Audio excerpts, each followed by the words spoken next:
Help you folks? Name's Randolph. I'm the man. We're looking for Rose. Works as a waitress down at the diner? Sure. Nice girl. Who wants to know? I'm Alan Wake. The right?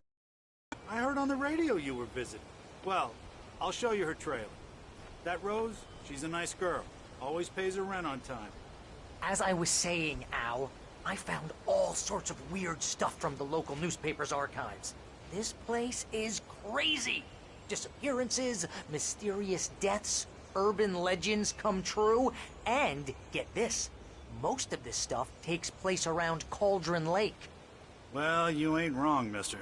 The Indians thought the lake was a doorway to the underworld. I'm the God-fearing type myself. I don't hold with that sort of thing. Yeah, okay. Anyway, there was an island there owned by a guy called Thomas Zane. Now, some of the articles I found about him make him out to be a famous writer, but I ran a bunch of searches, couldn't find a single thing he wrote. Zane was heavily into diving, so much so that the place came to be called Diver's Isle. But the volcano under the lake erupted in 1970, and Zane went down with the island.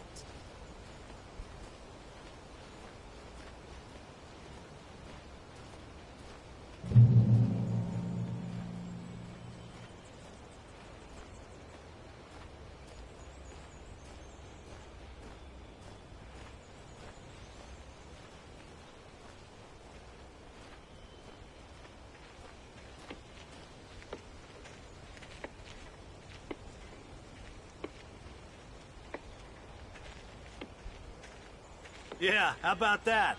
It was there in the morning, as if it had fallen from the sky. But it would take a tornado to lift something like that. We're damn lucky it didn't crush any of the trailers.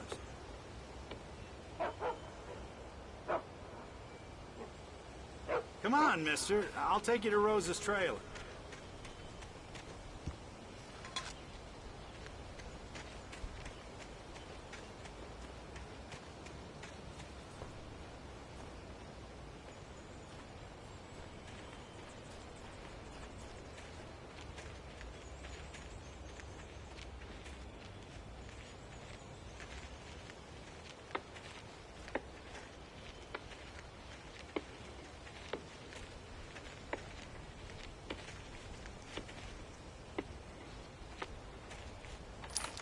Better.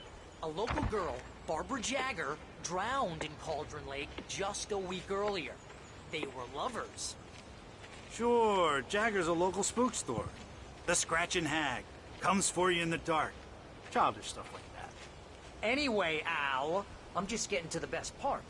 All of the articles about this stuff were written by Cynthia Weaver.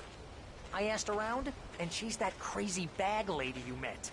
What, the lamp lady? She can be a little loopy, but she's not homeless or anything. Yeah, anyway, she knew both Jagger and Zane before they both died, and she had some kind of a breakdown.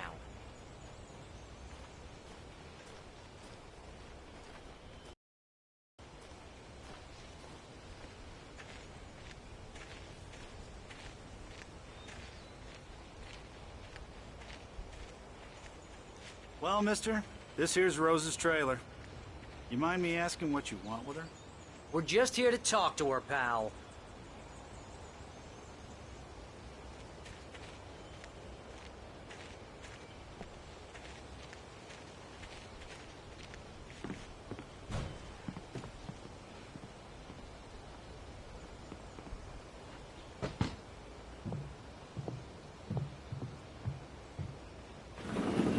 Welcome to... Oh dear, Mr. Wake. I'm so glad you're here. Rose, you have my manuscript? Oh. Oh yes. Yes. Please, come in.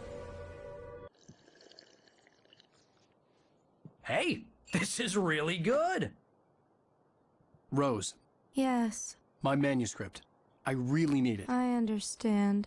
I know what you need. A muse to inspire you. Oh, for Barry. She doesn't have anything. Yeah, hey, Al? Al, what's... Oh... Barry! What? What?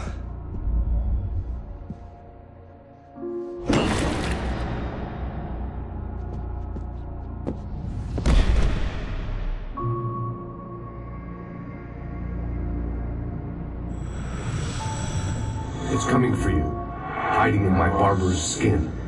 I'm too weak to stop it. You must turn the lights on.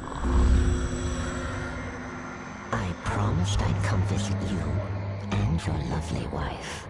You must finish what you started. I insist. You must turn the lights on. Turn the light on. Back to work, boy.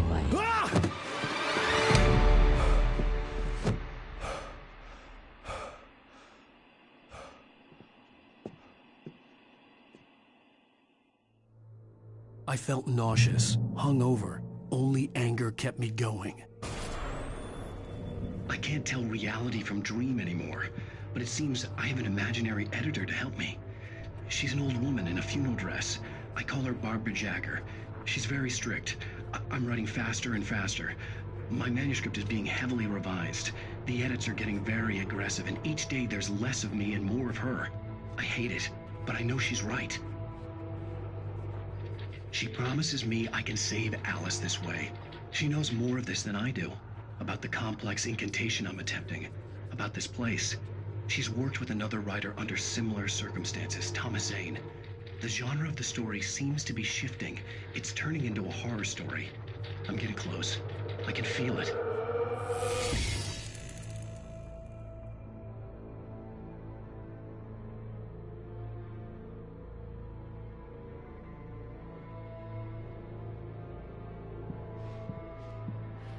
Rose took a day from me. I had less than 12 hours left to meet the kidnapper.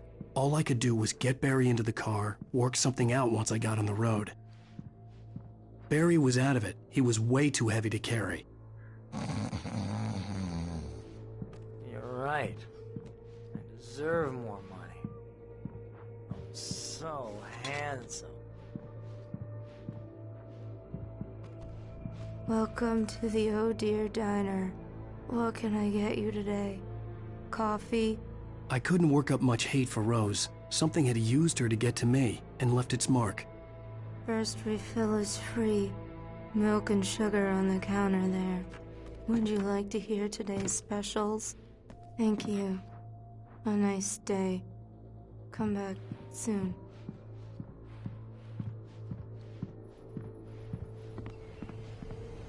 My gun and flashlight were gone. I'd have to find a way to get Barry into the car. There was no time to waste. Mr. Randolph liked Rose. That little smile she had. How she was still sweet when life had tried so hard to make her bitter. It wasn't any of his business what she did in her trailer. But those strangers, the writer and his smart-ass sidekick, looked like trouble. And they'd been in there for hours, way past her normal bedtime.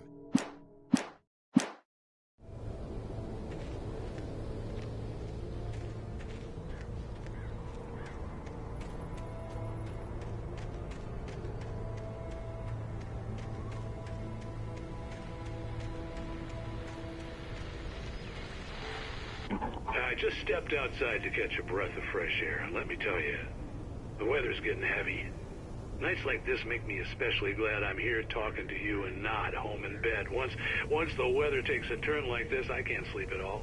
It's all tangled bed sheets and dark thoughts, punctuated by the occasional plunge into nightmare.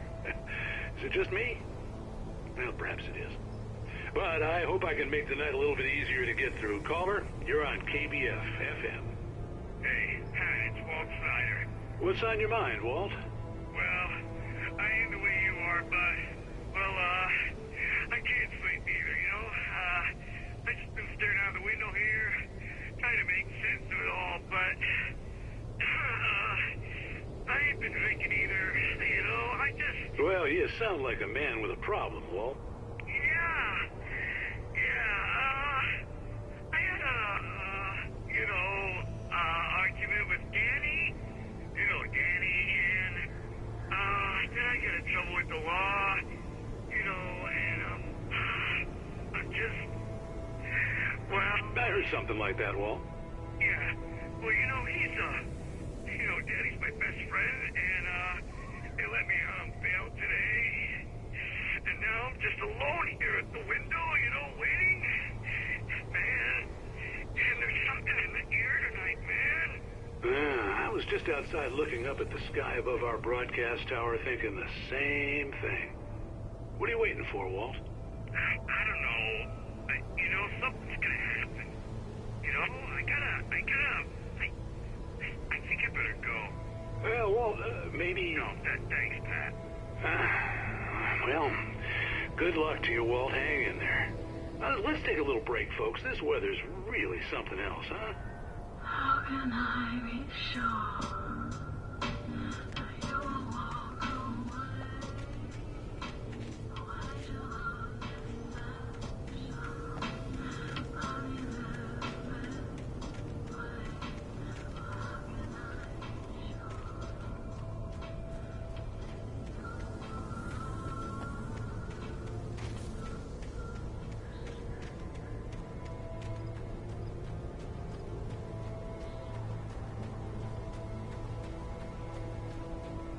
Oh, you're gonna get it now.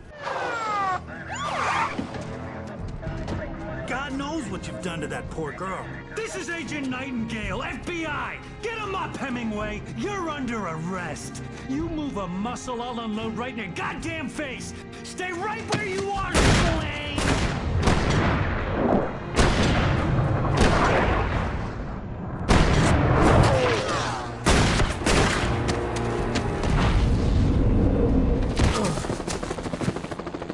What are you? I'm standing right here, you goddamn maniac!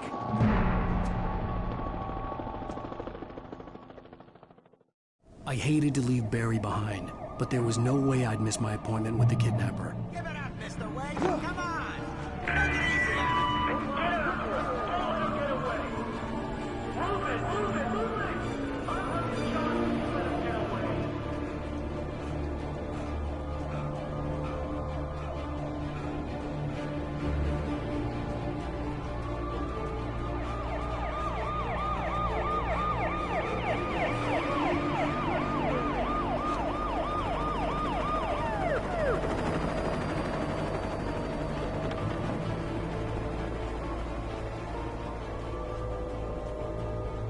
There he is!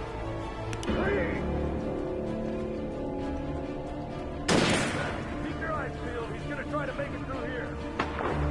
Oh, damn! Fan out! Wait! I'm up the way! He's right now! God damn it! Where are you?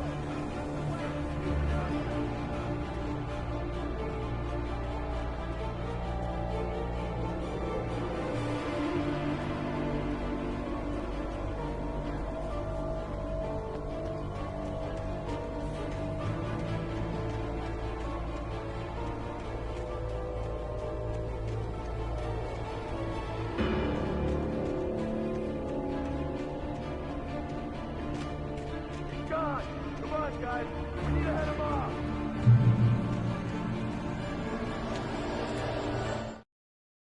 For decades, the darkness that wore Barbara Jagger's skin slept fitfully in the dark place that was its home and prison. It was hungry and in pain. It dreamed of its nights of glory when the poet's writing had called it from the depths and given it a brief, terrible taste of power and freedom. The rock stars had stirred it sleep the poet had sunk it back to in the end.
advised that the suspect may be armed. Approach with caution. James out.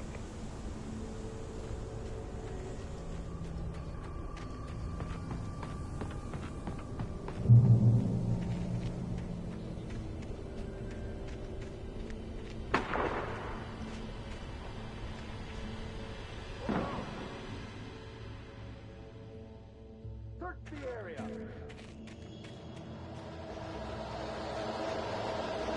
Stay sharp. This way. Over here.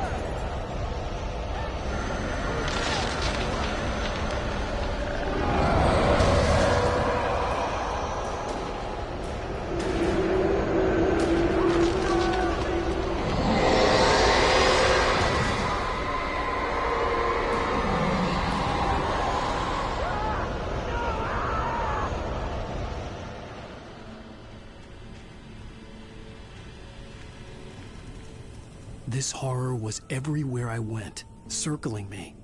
The cops didn't stand a chance. They were after a writer, not a monster.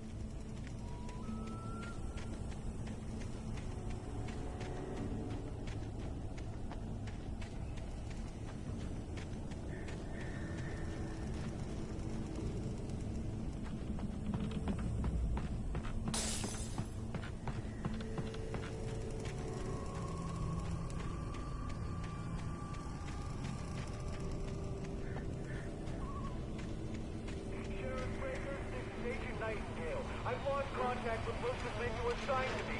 It's Blake's doing. Wait, are you seriously telling me that geek writer just took out my deputies? Are you kidding? I mean, have you seen this guy? He wears a tweed jacket. Over. He's the guy we're chasing. If it's not him, who then? Bigfoot? Over. I don't know yet, but I'm not in the habit of jumping to conclusions. That tends to come back and bite you in the ass. Out.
This is James. Mulligan, Thornton, come in. Over. Thornton here. James, we got both Wheeler and Rose in custody. They didn't put up a fight or anything. But anyway, hey, what are you doing? Come on. Sit down and give me that. James, Mulligan here. Over. Go ahead, Mulligan. Over. We got Wheeler and Rose here.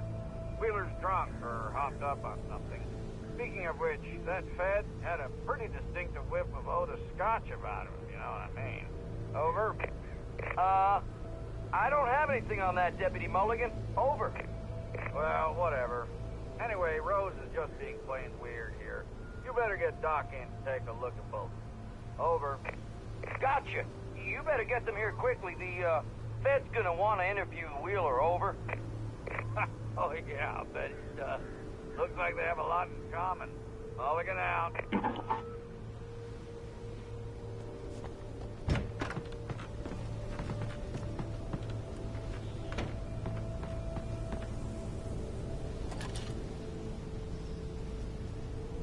I could see the lights of the radio station in the distance.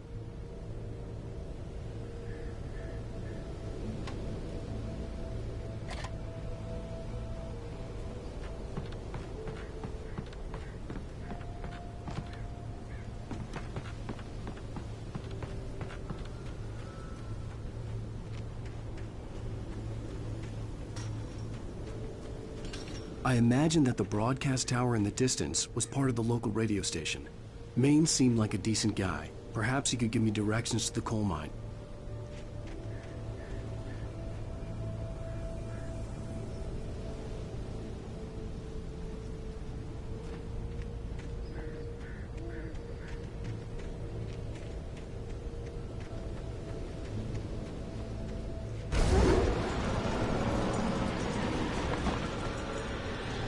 Unnatural shadows clung to the gate. The darkness that was after me was trying to stop me. I wouldn't get through without light.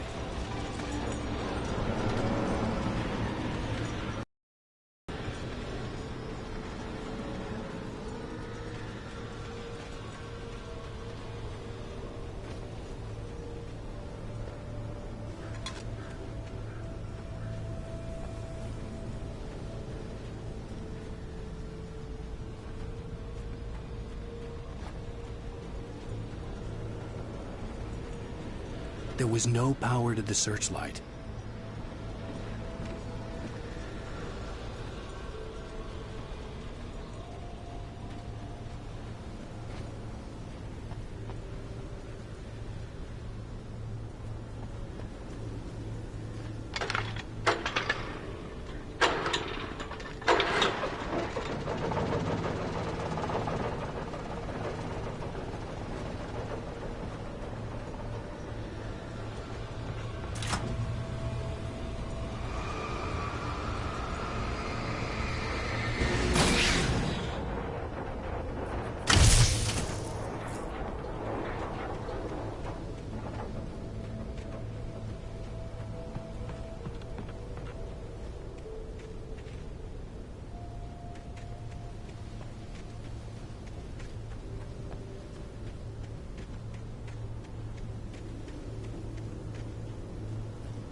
It took me a moment to recognize the flashbang grenades.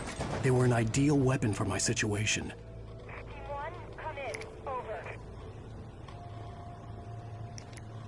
Team 1, this is Sheriff Breaker. Report. Over.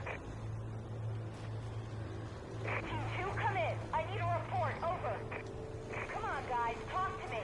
Come in, please. Over.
here's another call. You're on KBF-FM with Pat Maine. It's Milt Peabody, Pat. What's on your mind, Milt? Well, I live near the trailer park, Pat, and there's a big ruckus going on over there. Well, that's just up the road from me, too. What's going on, do you know? I don't know, but there's a bunch of police cars there, lots of sirens, a helicopter buzzing around, and I think I heard some gunshots. Gunshots? Yes, sir, like from a pistol. So can you find out what's going on? Because it's just next door and they're popping off guns there. They're still shooting? No, it was maybe 10, 15 minutes ago. It sounds serious, Pat. I'm telling you, it don't sound like no party. I'm certainly going to give the station a call, Milt. Okay. You'll hear it here as soon as I hear from them. Okay, thanks.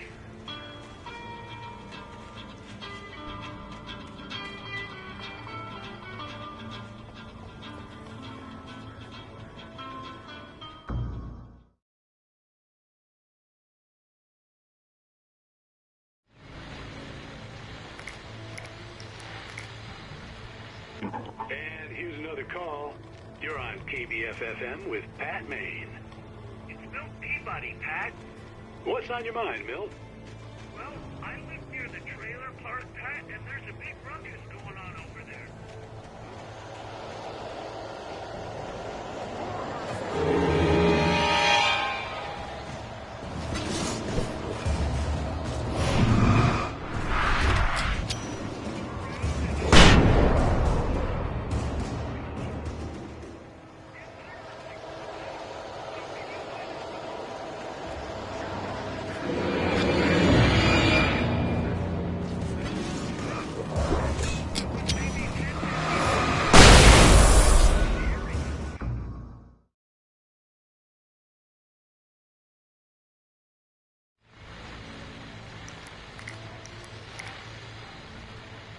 And here's another call.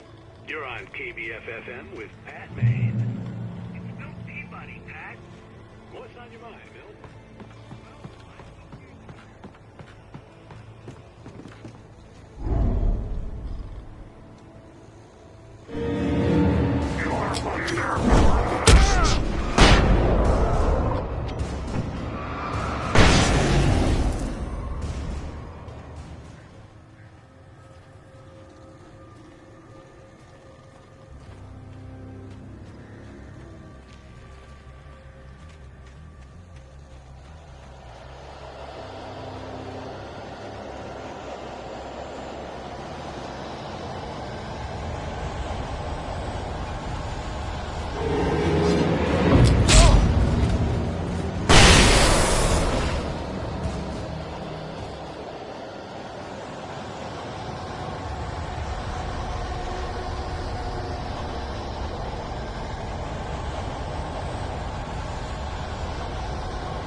I hope Maine could lend me a car to get to the coal mine. Well, hello, Lorna. What do you have for us? Well, I just don't see why the cops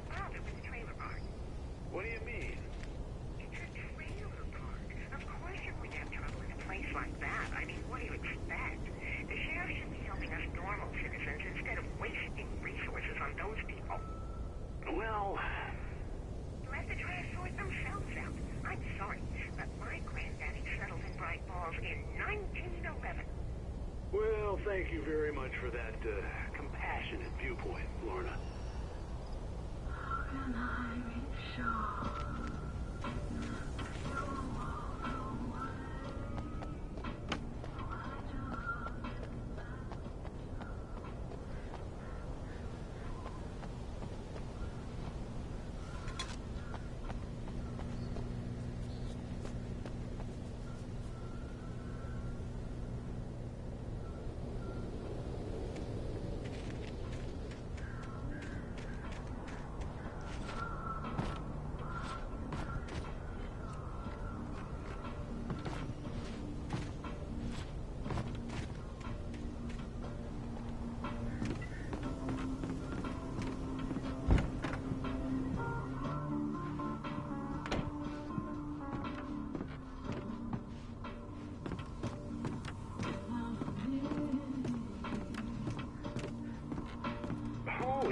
Surprise, the famous writer Alan Wake just walked in. Folks, I'm going to see if I can talk him into an interview. Come on in, Mr. Wake. Oh, I'm so glad you could find the time to do this, Mr. Wake. Nowhere to run now, Dan Brown. You back away from me. Don't hurt her. Whoa. Everyone calm down. Put the gun down. We're all friends here, right? Cool your jets, Nightingale. We got him. What the hell's the matter with you? There's a civilian in there.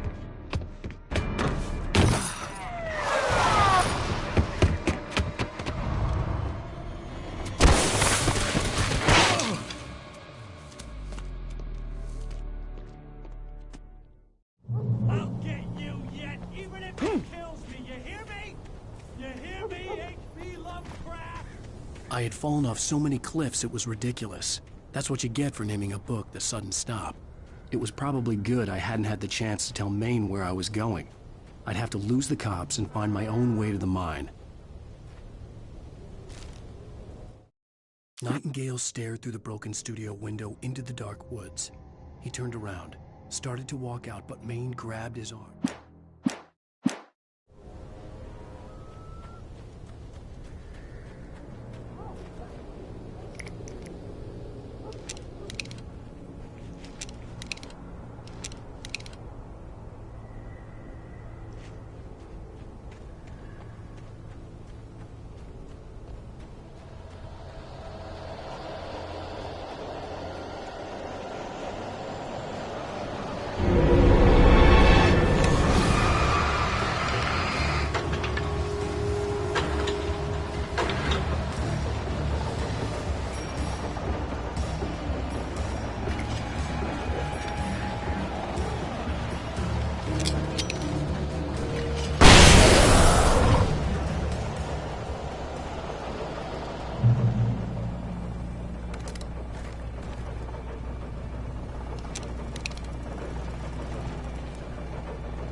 There was no sensible reason for the power company work lights to be here. It was almost as if they'd been left for someone like me to use.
Hello? He's the most stubborn man I've ever met. Alice? Alice? Alan, I'm so afraid. He keeps me in the dark. Please help me. I look at you, Alan, and it's not you. Something else. Looking out from behind your eyes. Alice, I'm here. I'm so alone here. It's all gonna go to hell. You need to be careful. Cooperate. The connection had been terrible, but that wasn't the only thing that hadn't been right with the call. She sounded wrong somehow, but she had called me.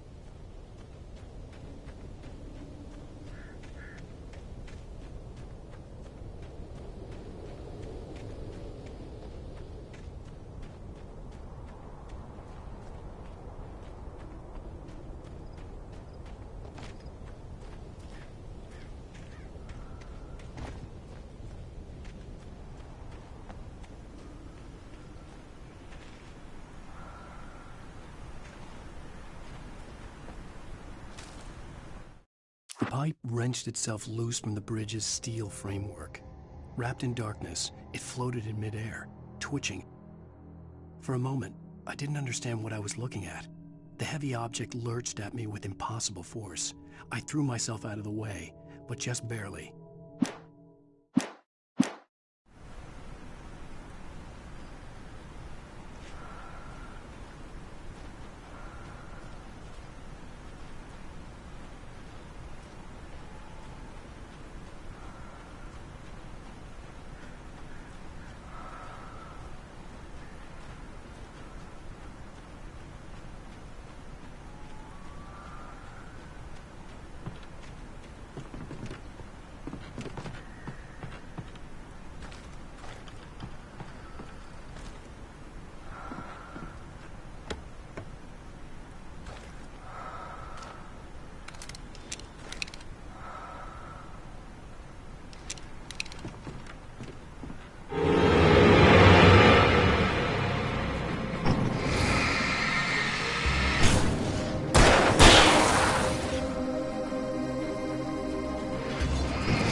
I could see a railway bridge up ahead, and a warehouse of some sort on the opposite shore.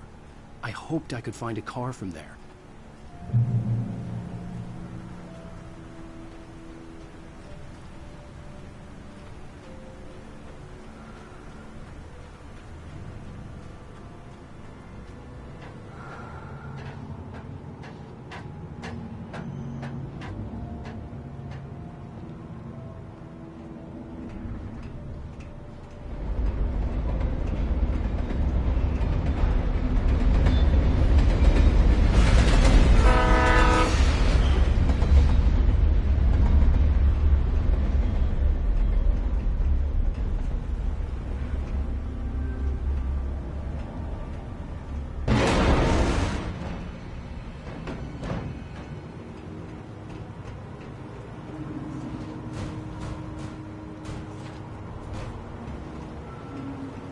The darkness that was pursuing me was growing stronger, and it was taking over everything in its path.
pursuing me was growing stronger, and it was taking over everything in its path.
I slammed the door shut right in his smug face.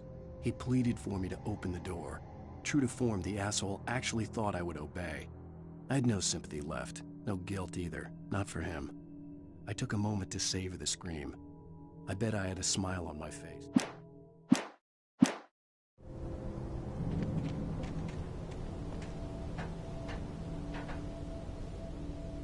As a teenager, just starting to get interested in writing, Stephen King had been a source of inspiration to me.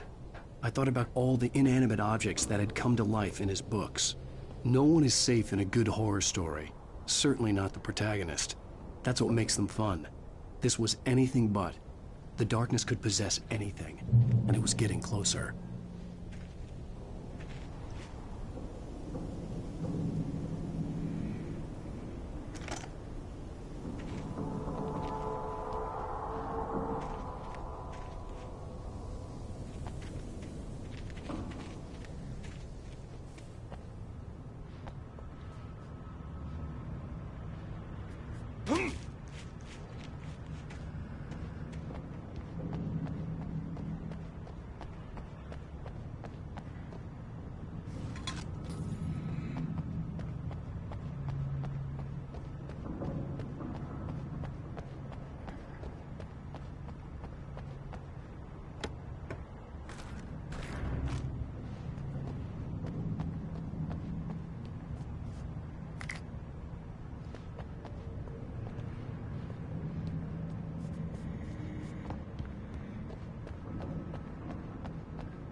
The darkness surged towards me, sucking everything loose from the ground into its depths, tugging at my clothes.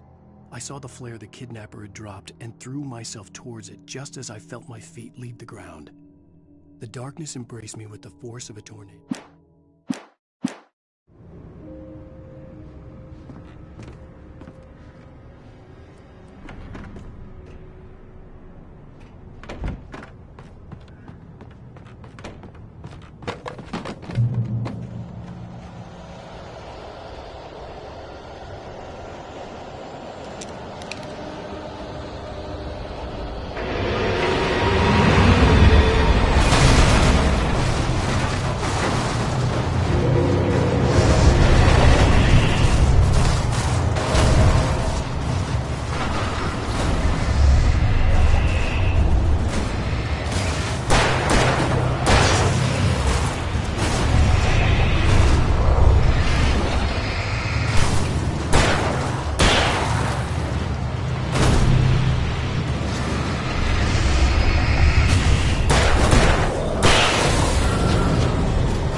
I had never been this glad to see the sunrise. I had a couple of hours to get to the coal mine.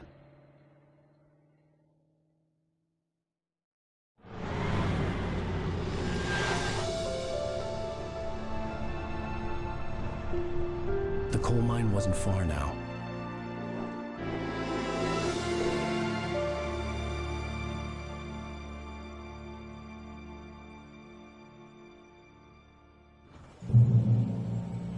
Today, I would meet the kidnapper, and he would give me Alice. I wouldn't give him any other choice.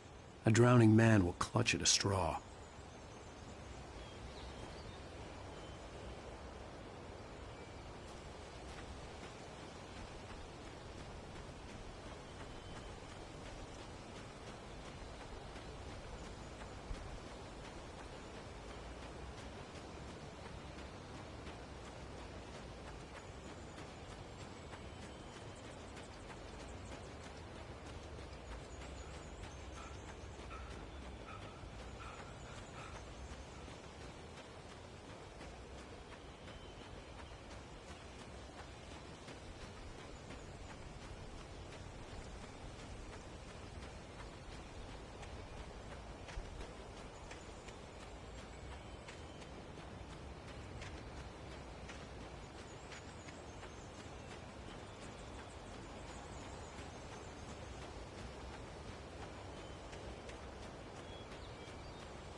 Today, I would meet the kidnapper, and he would give me Alice. I wouldn't give him any other choice. A drowning man will clutch at a straw. Little by little, without realizing it, I'd come to believe that the story in the manuscript was coming true. The current of its narrative had taken me deeper and deeper into dark waters. Alice had been taken from me. Barry was probably in jail. I was a fugitive from the FBI. The whole world taken over by the Dark Presence was trying to destroy me. It all felt real, but it matched a textbook case of insanity.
This is Pat Maine, and you're listening to KBF-FM. Folks, I want to apologize for kind of abandoning you to that looping music track last night, but I was detained. You see, I encountered a big-shot G-man with an itchy trigger finger who could use a lesson in manners and a boot in the ass. Not necessarily in that order, either. Now, folks, I know I'm not being very informative here, and I apologize for that. I really should just keep quiet, but I'm just so peeved right now, because some people just shouldn't be carrying badges. I'm just glad that our Sheriff Breaker was there to straighten things out. And if someone I met last night is listening, let me just say, I'm sorry if my mouth got you in trouble. I'm pretty sure you're not the bad guy here. Godspeed, son. I hope you know what you're doing. Now, on a lighter note, I'll be talking to Dr. Nelson all morning. But first, a little music.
Welcome back to KBF FM. Hope you enjoyed that tune. Now, Doc, you were talking about life and finding that special someone, that soulmate. Well, you were talking about that. I was saying I don't buy it. Well, see, to me, that's strange, because I always pegged you as a hopeless romantic. You got me there, Pat. But I think love's where you look for it. And you need to do a lot of looking, sure. But the idea that there's that one special person out there for you, and if you miss that chance, it's gone forever and you're forever incomplete. I mean, isn't that depressing? Or heck, childish even? There's plenty of fish in the sea. And apparently a fisherman has a fishing analogy for everything, but what you're saying, isn't that a little harsh? Well, no. What I am saying is that your potential for finding that connection isn't limited to what's essentially a chance encounter. How is that harsh? Yeah, well, I guess that's a nice thought, but let me say something personal here. Okay. Now, well, I don't disagree with you exactly, but I can't really fit that together with what I feel, what I felt for someone, because she was the one. She was. And I let her drift away from me. Maybe I didn't put in the work, I don't know, but, well, since then, and it was a long time ago, but since then there hasn't been anyone, not like her. And I'm not saying I dwell on her or haven't moved on. I like my life. I'm not living in the past, but I do miss the way she completed me. You can't argue with the heart, Pat. I'm sorry, folks. I had kind of a scary experience last night, and let's just say it's shaken a few things loose.